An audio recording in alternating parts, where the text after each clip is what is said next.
Alright, well it's time for May pickups. Let's see what I got.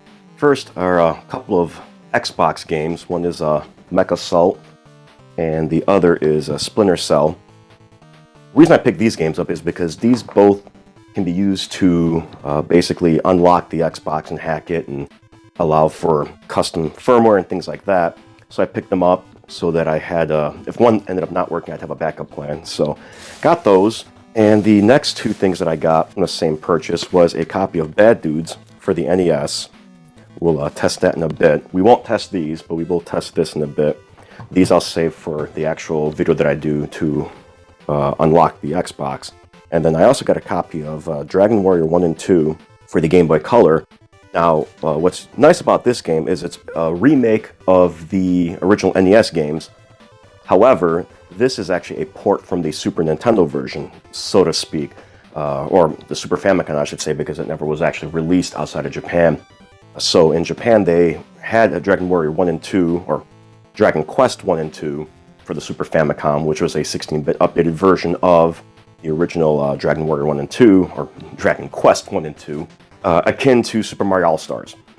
They also redid Dragon Warrior 3, Dragon Quest 3, I believe, as well, and that was a separate cartridge. But then they ended up porting it to the Game Boy Color, so I picked that up. So we'll test that as well next. Alright, so let's test these games out. We'll start off by testing off Dragon Warrior 1 and 2 for the Game Boy Color. We'll use my modded Game Boy Advance, since it's got a nice bright screen. Although we'll also test it in my modded original Game Boy too, so we can see how it looks like in black and white mode. Sorry if there's any glare.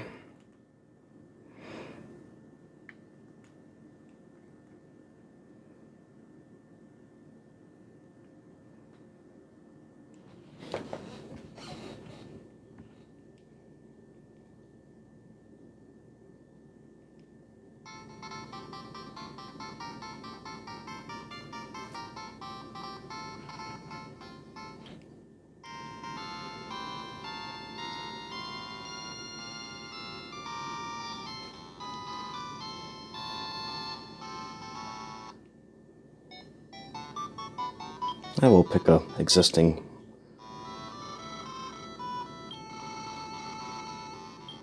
As you can see, the graphics are much improved over the original NES version. Scaled back from the Super Famicom version for obvious reasons, but I believe the music is the remixed version from the Super Famicom version, obviously downsampled to match the Game Boy sound output. Because as you can hear, it sounds a little better than the NES version, that's for sure.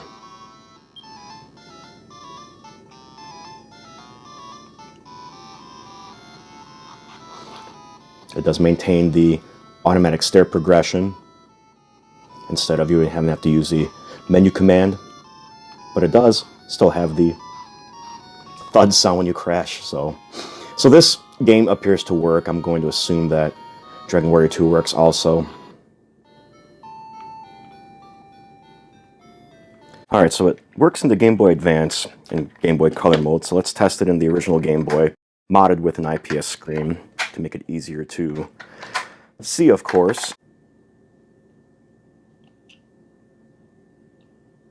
But otherwise it seems to work.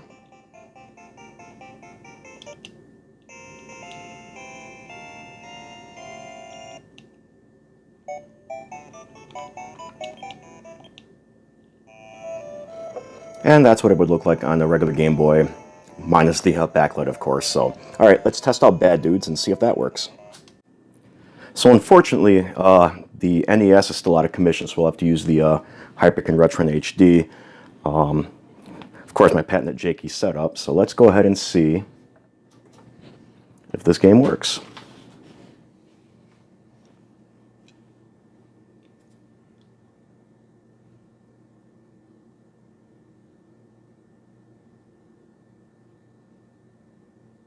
Not getting anything on the screen.